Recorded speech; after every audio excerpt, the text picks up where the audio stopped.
Bonjour. Alors, on m'a demandé de ne pas préparer de présentation PowerPoint parce que ce qu'on voulait, je pense, c'était que je réagisse aux propos de Peter. Alors, je vais essayer de partager avec vous certains éléments. J'ai évidemment lu le rapport avant aujourd'hui pour me nourrir un petit peu et pas être prise à la dernière minute. Je commencerai en disant que le rapport est effectivement très utile. Pourquoi c'est très utile et on est très privilégié? C'est le fun des fois quand même de se dire que le Canada fait des bons coups. C'est très important d'avoir une figure comme celle du commissaire à l'environnement parce qu'on peut dire, écoutez, c'est pas juste Greenpeace qui dit ça. C'est pas juste German Watch qui dit ça. Même le gouvernement du Canada dit que c'est pas suffisant ce qu'on fait.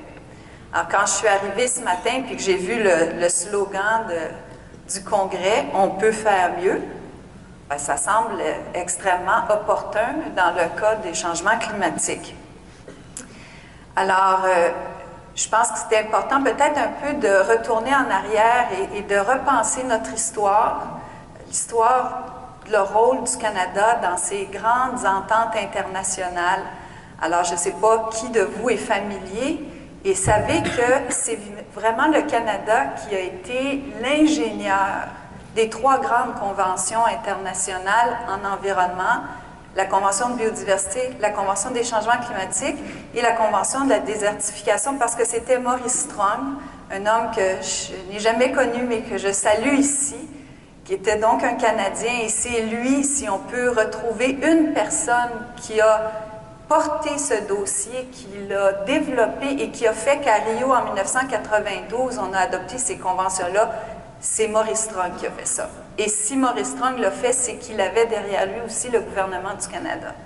Donc, c'est le Canada qui a été un petit peu le berceau de tout ça, et on peut en être fier encore maintenant. On sait que depuis, le Canada s'est retiré de la Convention de désertification. Heureusement, on a le secrétariat de la Convention de biodiversité à Montréal, alors ça serait gênant de s'en sortir, je m'imagine. Autre au lieu du rôle du Canada, qu'on oublie peut-être plus, mais savez-vous, vous rappelez-vous que c'est à Montréal où a eu lieu la première réunion des pays membres du protocole de Kyoto à Montréal en 2005. Donc encore une fois, le Canada était le pays qui portait. Et quand on parle, Scott le mentionnait, de l'importance de la conférence de Paris en 2015, c'est à Montréal en 2005, lors de la conférence, première réunion des pays membres du protocole de Kyoto, qu'on a commencé la négociation qui doit mener à Paris. Et c'est encore une fois le Canada de l'époque qui a dit « on y va ». Mais les choses ont changé. Le Canada s'est retiré du protocole de Kyoto en 2011, ce qui fait de nous le seul pays développé au monde à s'être retiré du protocole de Kyoto, ce qui est quand même quelque chose. Donc, on peut faire mieux, c'est certain. Ce qu'il faut comprendre quand on parle de cibles, j'aime pas trop utiliser le INDC, je trouve que ça fait vraiment technique, là, alors je vais quand même continuer à parler de cibles. C'est qu'il y a trois éléments dans une cible. Hein. Il y a de combien va-t-on réduire nos émissions, à partir de quelle date et pour quand. Et ces trois numéros-là, ça nous donne une mesure de notre ambition. Alors, à Kyoto, le Canada était à -6 de 1990. Oh, puis maintenant, on est bien mieux, on dit on est à -17. Mais c'est de 2005. Et ça, c'est plus que ce qu'il y avait en 1990. Donc, il faut faire attention parce qu'il y a toutes sortes de jeux et de rhétorique. Mais le Canada, c'est sûr, actuellement, a une cible qui est complètement déficiente et qui n'est absolument pas en ligne avec la communauté internationale. Et je vais juste vous donner un exemple. La Suisse s'est engagée officiellement, la Suisse, un pays sérieux, de gens d'affaires, c'est pas un pays qui prend des risques, hein? C'est un pays qui sait où il s'en va, c'est un pays qui avance lentement et de façon réfléchie. La Suisse s'est engagée à réduire ses émissions de 50% dans les prochains 15 ans.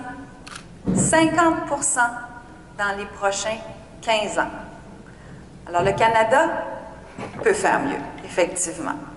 Alors, je vais partager avec vous trois propositions qu'on entend dans différentes plateformes au Canada, ces 3 propositions sont vraies. Ça nous permet de justifier l'action ou l'inaction, et je vais vous laisser ensuite choisir laquelle des propositions vous préférez et aussi laquelle des propositions certains niveaux de gouvernement préfèrent. On peut dire que le Canada, c'est pas vraiment important. On est 2 à 3 % des émissions mondiales. Oui, dit comme ça, c'est vrai. 2-3 % des émissions mondiales. Alors, la Chine, les États-Unis, il faut que vous travaillez. On peut aussi dire que le Canada, c'est le 10e plus grand émetteur au monde. Ah bon? Peut-être que là, ça devient plus significatif, ce que le Canada fait. Mais on peut aussi dire que le Canada, c'est un des 2 pays au monde en termes des émissions per capita. Alors, ça aussi, ça change la donne. Ces 3 propositions sont vraies, mais ils orientent notre regard. Et évidemment, moi qui ai travaillé sur les changements climatiques toute ma carrière, j'aimerais beaucoup qu'on regarde ça en disant, bien, si on a le plus haut taux d'émissions per capita, un des 2 pays qui a le plus haut taux d'émissions per capita, ça veut dire qu'on a pas mal de travail à faire chez nous pour avancer. Pourquoi est-ce que c'est important au niveau international? Bien, peut-être que vous connaissez le travail de la prix Nobel de l'économie, Elinor Ostrom, qui a eu un prix Nobel parce qu'elle travaillait sur l'économie, comment on gère les biens communs. La mer, un bien commun, l'atmosphère, un bien commun.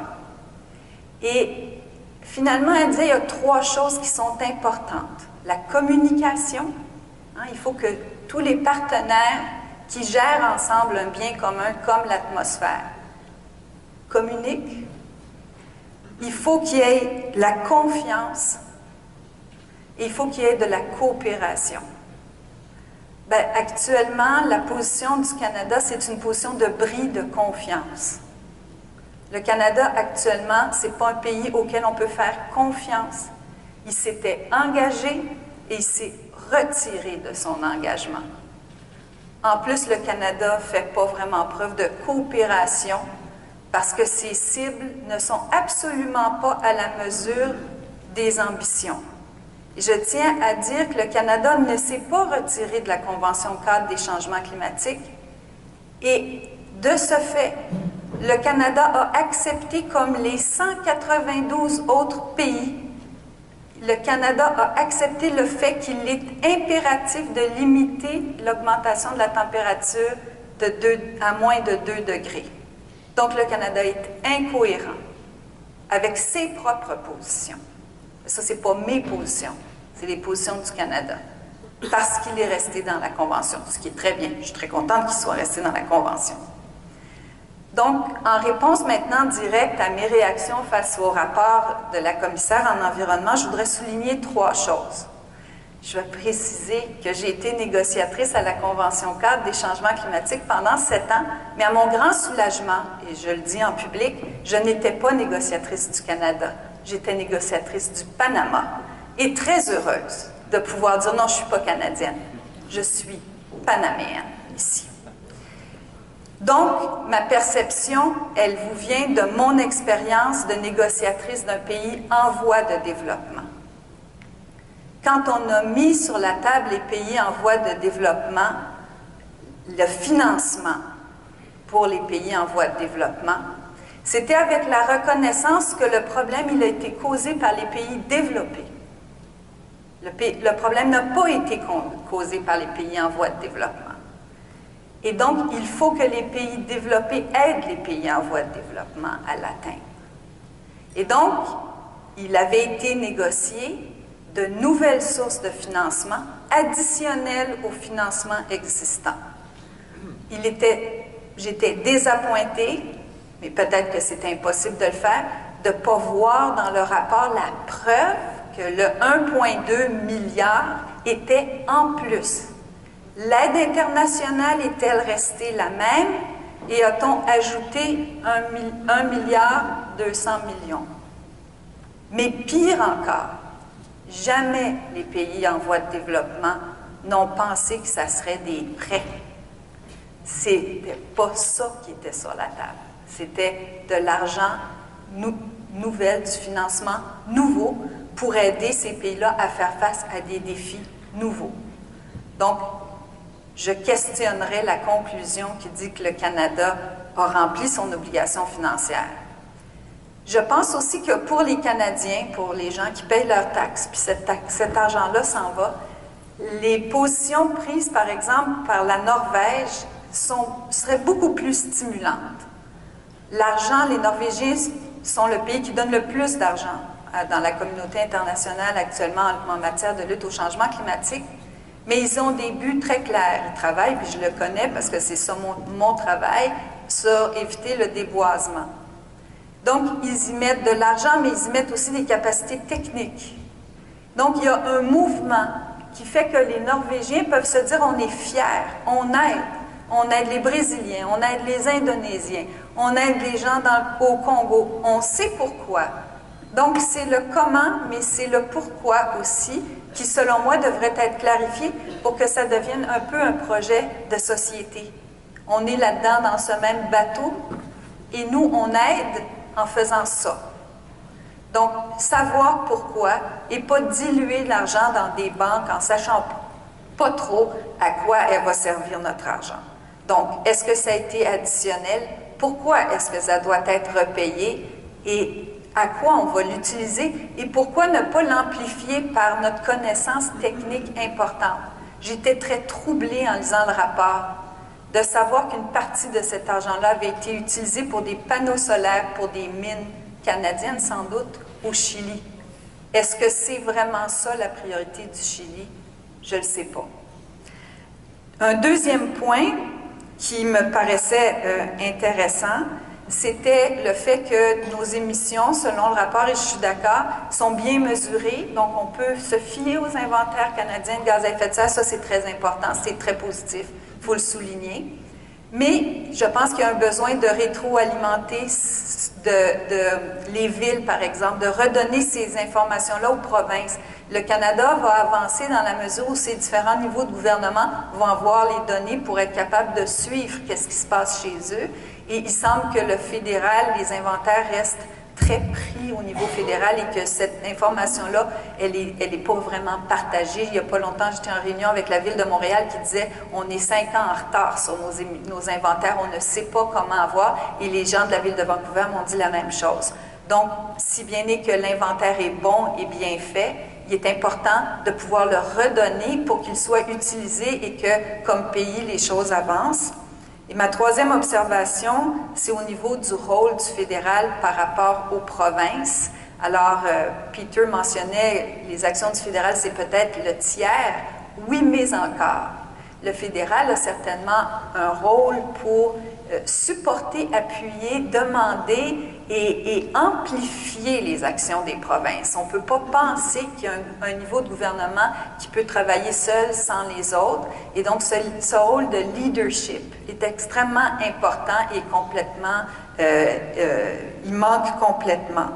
Donc, en conclusion, je pense que le Canada, à Paris, on pourrait souhaiter qu'il avance en atténuation, donc qu'il ait des cibles à la hauteur des défis qui se présentent pour nous, qu'il appuie vraiment les pays en voie de développement, pas juste avec des mots ou en recyclant de l'argent, en l'enlevant d'un programme pour l'envoyer dans un autre. Peut-être aussi, le Canada devrait-il s'excuser, puis dire, écoutez, on fait tous des mauvaises coches, mais regardez, on était pas mal bon historiquement, puis on revient à ce qu'on a déjà été. Et pourquoi est-ce que vous êtes important? Bien, vous êtes extrêmement important parce que vous travaillez à l'international. Donc, vous savez qu'est-ce que c'est les dommages causés par les changements climatiques dans les pays où vous travaillez. Vous savez qu'ici, on pourra s'adapter, peut-être mieux que partout ailleurs au monde, parce qu'on a de grandes réserves d'eau potable et des terres arables assez bonnes au nord. Mais vous savez très bien qu'en Afrique, que dans les petites îles, que dans les pays déjà secs, il y aura des perturbations énormes. Et qu'est-ce qu'elles vont causer? Des migrations, des violences, des souffrances et des coûts. Et donc, même d'un point de vue égoïste, le Canada devrait agir pour éviter, parce que c'est pas vrai, on vit sur une planète. C'est pas vrai que nous, on va être super bien, c'est super, l'Arctique va fondre, puis on va pouvoir envoyer nos bateaux dedans.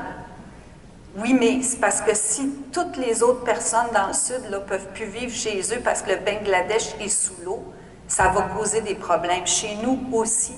Et c'est vous les témoins de ça. Vous êtes le lien, vous êtes les yeux du Canada à l'international. Et donc, dans les mois qui viennent, puisqu'on a des élections au mois d'octobre, votre témoignage va devenir extrêmement important. La dernière chose que je vais vous dire, c'est que si le sujet vous intéresse, la prochaine session, c'est une session aussi sur les changements climatiques parce que j'ai piloté un groupe de travail de chercheurs et on a proposé un plan d'action climatique pour le Canada. Alors, on serait heureux d'en parler avec vous, mais n'oubliez pas votre positionnement unique, comme ceux qui peuvent raconter ce qui se passe ailleurs et qu'on ne voit pas ici. Merci.